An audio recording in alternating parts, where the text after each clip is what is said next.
Hello everyone, my name is Himanshu Sharma. I am IIT Delhi alumnus. आज की video के thumbnail से आपको पता चल ही गया होगा कि आज हम आईआईटी जैम के बारे में बात करने वाले हैं।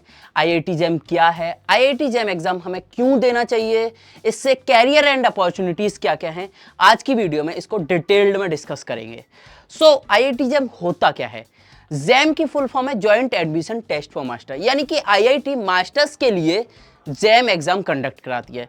लेकिन काफ़ी सारे स्टूडेंट के मन में डाउट आता है कि मैं मास्टर्स क्यों करूं आईआईटी से, मेरा तो मस्त बीएससी चल रहा है जिसी कॉलेज से, उसी से एमएससी कर सकता हूं, घर से घर आपको डिग्री मिल जाएगी। लेकिन उनको ये नहीं पता है कि आईआईटी की डिग्री और एक टायर 3 टायर 4 कॉलेज की डिग्री में क्या फ़र्क है।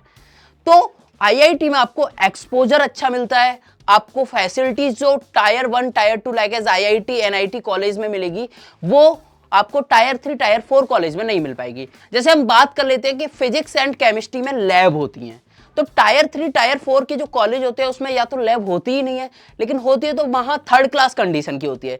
वही लैब आप अगर आईआईटी में जाओगे तो आपको जो लैब की कंडीशन मिलेगी एकदम ए क्लास मिलेगी, सारे इक्विपमेंट्स आपको एकदम नए नए मिलेंगे जो कि टायर 3 टायर 4 कॉलेज में पुराने होते हैं या फिर चल ही नहीं रहे होते हैं। तो इसीलिए आईआईटी जैम से आपका मास्टर्स कोर्स करना बहुत इंपॉर्टेंट है। तो अब बात आ जाती है कि सर आईआईटी जैम के थ्रू कौन कौन से कॉलेज मिलते हैं। तो सबसे पहले आईएससी बेंगलोर, आईआईटी बॉम्बे, दिल्ली, सारी आईआईटी इसमें काउंट होती हैं। आइजर्स भी मिलते हैं और नाइजर भी होता है। नाइजर से आप इंटीग्रेटेड पीएचडी कर सकते हो, आइजर पुणे से आप MSc as well as integrated PhD कर सकते हो। ऑलराइट, सो चलिए बात कर लेते हैं कि आईआईटी जैम कौन कौन सी सब्जेक्ट्स में होता है। सो देयर आर 7 सब्जेक्ट जिसमें आईआईटी जैम होल्ड होता है। Biotechnology, mathematics, economics, geology, chemistry, physics and statistics. तो काफी सारे स्टूडेंट का डाउट आता है कि सर मैंने तो बीए की हुई है इकोनॉमिक्स में, मैं बीए एमएससी कैसे कर सकता हूं इकोनॉमिक्स में? जी हाँ, आप एमएससी के लिए एलिजिबल हैं, वो भी आईआईटी से। उसमें सारी आईआईटी का क्राइटेरिया अलग अलग होता है, लेकिन इन जनरल जो क्राइटेरिया होता है, अगर आपने ग्रेजुएशन में एटलीस्ट 2 ईयर आपके पास इकोनॉमिक्स हो then you are eligible for MSc Economics via IIT। ठीक है। सिमिलरली मैथमेटिक्स, काफी सारे स्टूडेंट बीए करते हैं मैथमेटिक्स में, तो वो भी MSc मैथमेटिक्स कर सकते हैं IIT के थ्रू। ऑलराइट, सो अब आगे बढ़ते हैं कि इन सारी सब्जेक्ट्स में अपॉर्चुनिटीज क्या क्या हैं, क्या क्या हम बन सकते हैं, क्या क्या आपके कैरियर ऑप्शंस हैं, ये सारी चीज़ों के बारे में बात करते हैं। सो सबसे पहले बात करते हैं कि स्टैट्स और मैथमेटिक्स में क्या क्या अपॉर्चुनिटीज हैं। तो रिसर्च और गवर्नमेंट एग्जाम, आप किसी भी सब्जेक्ट से मास्टर कर लो, you are eligible for research as well as government exam. Okay, तो रिसर्च में आपके लिए CSIR, NET, GATE, NBHM, ISI, CMI, TFR। NBHM और ISI, CMI एग्जाम ये ओनली फॉर मैथमेटिक्स होते हैं। NBHM का मतलब है national board of higher mathematics, ISI Indian statistical institute and CMI Chennai mathematical institute का एग्जाम होता है, और TIFR Tata institute of fundamental research होता है। ठीक है, ये ऑल आर रिसर्च एग्जाम जिससे आपको रिसर्च इंस्टीट्यूट मिलते हैं। उसके बाद आता है डाटा साइंटिस्ट बन सकते हैं। अगर आपको कोडिंग और प्रोग्रामिंग में इंटरेस्ट है तो you will become a data scientist, data analyst. Investment banking में जा सकते हैं। Investment banking like as stock market जो होता है उसमें फाइनेंशियल, क्या कब स्टॉक मार्केट बढ़ेगा कब घटेगा, फाइनेंशियल एक्सपर्ट, फाइनेंशियल एनालिस्ट बन सकते हैं। लाइक एज आप बड़ी बड़ी कंपनीज में आप बता सकते हो कि अगर इस स्टॉक पर इन्वेस्ट करोगे तो आपका पैसा बढ़ सकता है। ये सारी चीजें आप कर सकते हो। अकेडमिया में जा सकते हो। अकेडमिया यानी कि असिस्टेंट प्रोफेसर। असिस्टेंट प्रोफेसर सा कैसे बनते हैं? अगर आप CSIR नेट क्वालिफाई करते हो तो डिग्री कॉलेज के आप असिस्टेंट प्रोफेसर के लिए एलिजिबल हो जाते हैं। प्राइवेट कोचिंग कर सकते हो, प्राइवेट कोचिंग एडटेक इंडस्ट्री में जा सकते हो। TGT PGT एग्जाम होते हैं। TGT PGT गवर्नमेंट एग्जाम होते हैं जिससे आप अप टू 12th लेवल के गवर्नमेंट लेक्चरर बन सकते हो। ठीक है, सो चलिए बात करते हैं कि अपॉर्चुनिटीज इन फिजिक्स क्या क्या होती हैं। तो रिसर्च और गवर्नमेंट एग्जाम की अपॉर्चुनिटी सारी सब्जेक्ट में सेम है जैसा मैंने बताया। तो यहाँ रिसर्च के लिए एक और एग्जाम होता है, जेस्ट एग्जाम फिजिक्स के लिए, और यहाँ पे साइंटिफिक ऑफिसर बन सकते हो। साइंटिफिक ऑफिसर DRDO BARC जैसी प्रीमियम इंस्टीट्यूट में आप साइंटिफिक ऑफिसर बन सकते हो, जो कि ग्रेड A की सरकारी नौकरी होती है। इसमें मेरे दोस्त जिन्होंने मेरे साथ ही अपनी MSc कंप्लीट की थी, आज वो साइंटिफिक ऑफिसर हैं DRDO में। और इससे ये फायदा मिलता है, DRDO में एग्जाम के लिए इंटरव्यू होता है, तो इंटरव्यू में अगर आप टायर 1 कॉलेज से हो तो उसका आपको बहुत बेनिफिट मिलता है, एडिशनल मार्क्स भी मिलते हैं। आफ्टर दैट इसरो में आप स्पेस साइंटिस्ट भी बन सकते हो, रिसर्च असिस्टेंट बन सकते हो। और अकेडमिक्स में आप again assistant professor private coaching and TGT PGT in physics lecturer बन सकते हो। So let's discuss about opportunities in chemistry. Chemical industry में जा सकते हो, लाइक एज जो दवाइयाँ बनती है उसमें केमिस्ट का बहुत बड़ा रोल होता है। फार्मासिस्ट बन सकते हो आप। अकेडमिया में वही असिस्टेंट प्रोफेसर बन सकते हो। सबसे बढ़िया पोस्ट होती है केमिस्ट्री के लिए गेट के थ्रू पीएसयूज में जाना, पब्लिक सेक्टर यूनिट, जिसमें आप आईओसीएल, गेल, ओएनजीसी में आप बढ़िया पोस्ट ग्रेड ए लेवल की नौकरी कर सकते हो और फूड इंस्पेक्टर बन सकते हो। ये सबसे बढ़िया पोस्ट लगती है मेरे को, लेकिन मेरे पास केमिस्ट्री नहीं है तो मैं इस पोस्ट में जा नहीं सकता हूँ। इसमें क्या होता है, फूड इंस्पेक्टर और फूड सेफ्टी ऑफिसर। तो आपको दुकानों में जाके उनके फूड की क्वालिटी चेक करनी होती है। तो ये एक इतनी बढ़िया सरकारी नौकरी है कि आपके घर में कभी भी मिठाई की कमी नहीं आएगी, क्योंकि ऑटोमेटिकली जो फूड और दुकानदार होते हैं मिठाई वाले आपके घर पे मिठाई लाएंगे कि सर हमारी मिठाई सबसे बेस्ट है, आप हमारे पर रेड मत लगाना। सो बेस्ट जॉब है ये फूड इंस्पेक्शन की। ऑलराइट, सो आगे बढ़ते हैं। अब कैरियर अपॉर्चुनिटीज इन इकोनॉमिक्स क्या क्या होती हैं। इकोनॉमिक्स में आप इन्वेस्टमेंट बैंकिंग में जा सकते हो।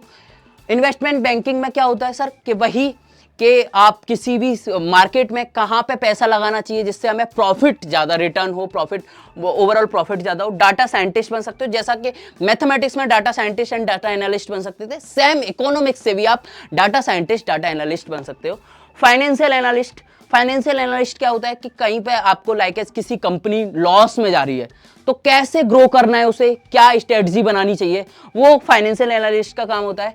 आप मार्केट रिसर्च एनालिस्ट बन सकते हो। Market research analyst like as कि अभी अमेरिका के इलेक्शन हुए हैं तो स्टॉक मार्केट पे क्या फर्क पड़ेगा, क्या अप होगा, डाउन होगा, that is the work of market research analyst. Alright, so let's talk about career opportunity in geology. Geology काफी लोगों को सब्जेक्ट नहीं पता होता है। जियोलॉजी का हिंदी मतलब होता है भूभौमिकी। भूभौमिकी मतलब जमीन की जानकारी, जमीन में क्या क्या होता है, इन सारी चीजों के बारे में जियोलॉजी में डिस्कस होता है। तो जियोलॉजी के लिए आप साइंटिफिक ऑफिसर अगेन बन सकते हो। इसमें साइंटिफक ऑफिसर और फिजिक्स के साइंटिफिक ऑफिसर अलग अलग होते हैं। यहाँ के जो साइंटिफिक ऑफिसर होते हैं वो भूमि की जांच करते हैं, जमीन के अंदर क्या क्या पार्टिकल्स हैं, इन सारी चीजों के बारे में बात करते हैं। Geophysicist, mining officer, mining officer यानी कि जमीन में जो खदानें होती हैं, कौन कौन से पदार्थ निकल रहे हैं, खनिज कौन कौन से निकल रहे हैं, वो माइनिंग ऑफिसर का काम होता है। अगेन पीएसयू ऑफिसर, गेल, आईओसीएल, ओएनजीसी में जा सकते हो। इसमें भी सेम वही वर्क रहता है कि आपको मेनली भूमि के बारे में जानकारी लेनी है। भूमि में क्या क्या है, हमारी पृथ्वी में क्या क्या है। आपने अभी न्यूज सुनी होगी कि सोनभद्र जो एरिया है उसमें जियोफिजिसिस्ट बहुत वर्क करते हैं, क्योंकि वो खदानों का एरिया है, वहां पे जियोफिजिसिस्ट बहुत वर्क करते हैं। ऑलराइट, ओशियनग्राफर बन सकते हो, यानी कि समुद्र में, ये तो भूमि के बारे में बात होगी, समुद्र में भी तो काफी सारे खनिज होते हैं, तो उसमें आप ओशियनग्राफिक रिसर्च करते हैं कि हमारे ओशियन में क्या क्या चीजें हैं। ठीक है, चलिए आफ्टर दैट अब बात करते हैं कि आईआईटी में एक्सपोजर कैसा मिलता है। एक्सपोजर क्या क्या है आईआईटी में, क्या क्या क्यों जाना चाहिए आईआईटी में, क्योंकि पढ़ाई तो हर जगह होती है, आप नॉर्मल कॉलेज से पढ़ाई कर सकते हो, लेकिन आईआईटी में ऐसा क्या है कि हमें आईआईटी जाना चाहिए। तो there are so many club in IIT, like as literacy club जिसमें आप डिबेट कंपटीशन, पोइट्री में जा सकते हो, लाइक एज आपको पोइट्री में इंटरेस्ट होता है, एक्स्ट्रा हॉबीज होती है तो पोइट्री क्लब भी होता है। डांस क्लब, किसी को नाचने का बड़ा शौक होता है तो डांस क्लब ज्वाइन कर सकते हो। ड्रामा क्लब, किसी को एक्टिंग, अमिताभ बच्चन बनने का शौक होता है तो वो ड्रामा क्लब ज्वाइन कर सकता है। किसी को स्पेस साइंटिस्ट में इंटरेस्ट होता है तो एस्ट्रोनॉमी क्लब होता है। एस्ट्रोनॉमी क्लब में होता क्या है कि लाइक कोई काफी सारे दिन ऐसे होते हैं जिसमें हमें जुपिटर दिख रहा होता है या मार्स दिख रहा होता है, तो वो वर्कशॉप होती है, आपको टेलीस्कोप के थ्रू दिखाया जाता है कि मार्स ऐसा दिखता है। हमारे आईआईटी दिल्ली में होता है ये। म्यूजिक क्लब में आप म्यूजिक सीख सकते हो कि तबला कैसे बजाया जाता है, या हारमोनियम या पियानो, जो भी आपको मन है वो सीख सकते हो।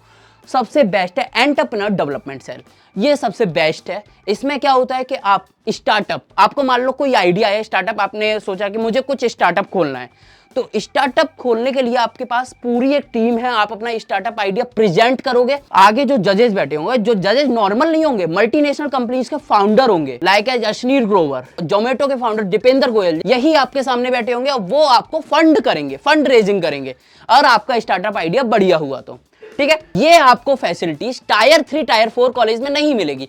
टायर 3 टायर 4 कॉलेज में ईडीसी सेल होती नहीं है, ये आपको आईआईटी, एनआईटी, आइजर, नाइजर्स जैसे कॉलेज में ही मिलेगी। तो one of the best exposure in IIT that is कि आपको फाउंडर्स, जो बड़ी बड़ी कंपनीज के फाउंडर हैं, उनसे मिलने का मौका मिलेगा एंड आप अपना स्टार्टअप्स प्रेजेंट कर सकते हो उनके आगे। ठीक है, और मेरा एक्सपीरियंस जो आईआईटी दिल्ली में रहा था वो मैं आपको अपने शेयर करता हूँ। आईआईटी दिल्ली में मैं हॉस्टल कुमाऊं में रहा था। कुमाऊं में जिम थी, जिम में आप अपनी फिटनेस एक्टिविटीज़ का ध्यान रख सकते हो।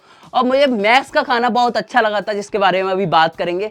आप फेस्टिवल होते हैं आईआईटी दिल्ली में, रेंदवूज फेस्टिवल होता है जिसको हम कल्चरल फेस्ट बोलते हैं, जिसमें आपके बड़े बड़े जो कंसर्ट होते हैं लाइक एज अरिजीत सिंह, जुबिन नौटियाल, सुलेमान और राहगीर, ऐसे ऐसे फ्री ऑफ कॉस्ट आपको देखने के लिए मिलते हैं, जिसके लिए काफ़ी सारे लोग पैसे देके कंसर्ट अटेंड करते हैं। लाइक एज अभी दिल्ली में दिलजीत जी का कंसर्ट हुआ था, काफ़ी सारे लोगों ने पैसे देके किया था। वही आईआईटीज में आपको फ्री में मिलता है। ऑलराइट, काफी सारे स्टैंड अप कॉमेडियन आते हैं लाइक एज अनुभव सिंह बस्सी, अभिषेक उपमन्यु, राहुल दुआ, ये सारे आईआईटीज में आ चुके हैं। ठीक है, प्रोफेशनल नेटवर्किंग यानी कि आपको एलुमनाई नेटवर्क इतना स्ट्रांग मिलता है कि आपको मान लो यूपीएससी की तैयारी करनी है तो आपका कोई ना कोई आईआईटीएन दिल्ली दोस्त, आईआईटी दिल्ली का दोस्त ही या सीनियर यूपीएससी की प्रिपरेशन कर रहा होगा या आईएएस बन चुका होगा, तो आपको प्रॉपर गाइड कर देंगे। या आपको स्टार्टअप खोलना है तो they are so many IITian who make a multinational और यूनिकॉर्न कंपनी जो स्टार्टअप खोला है। सैक होता है स्टूडेंट एक्टिविटी सेंटर। यहाँ पे आपको सारी एक्टिविटीज कर सकते हो like as dance, drama, music, poetry, ये आप कर सकते हो। इसमें क्लब सोसाइटी होती है, हाँ, हर संडे इवेंट्स होता रहता है। अब बात आती है खाने की। मैं अपना पर्सनल एक्सपीरियंस बताऊं, आईआईटी दिल्ली का खाना मुझे बहुत अच्छा लगा था। और उसकी ये थी कि मैं जब आईआईटी दिल्ली में गया था तो इतना पतला था, एंड जब निकला तो इतना मोटा हो गया आईआईटी दिल्ली से। That's all about IIT Delhi foods.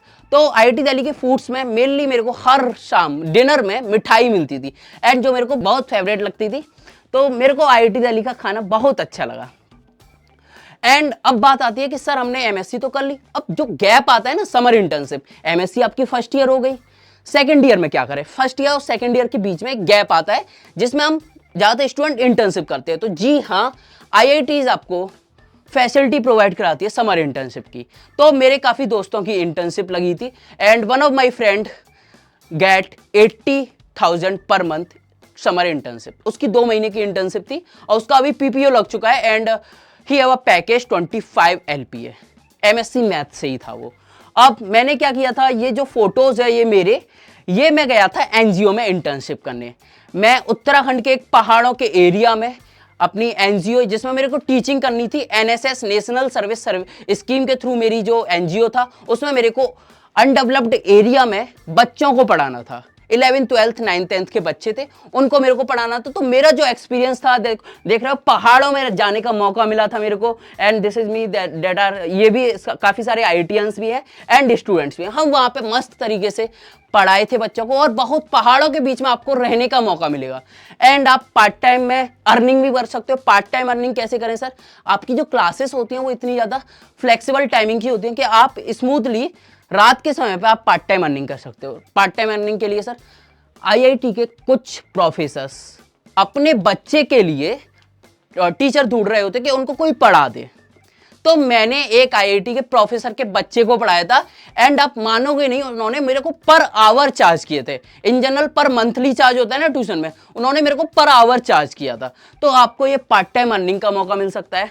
I hope आप आईआईटी जैम बहुत अच्छी तरीके से देंगे। सो मैं आशा करता हूं आईआईटी जैम से रिलेटेड जो भी आपकी क्वेरी होगी इस वीडियो में आपकी सॉल्व हो गई होगी। अगर आपका कोई और डाउट है तो आप कमेंट सेक्शन में बता दीजिए, हम आपकी क्वेरी जल्द से जल्द सॉल्व करने की कोशिश करेंगे। तो चलिए मिलते हैं अगली वीडियो में, और भी ऐसी वीडियो के लिए हमारे चैनल से जुड़े रहिए। तब तक के लिए बहुत बहुत धन्यवाद।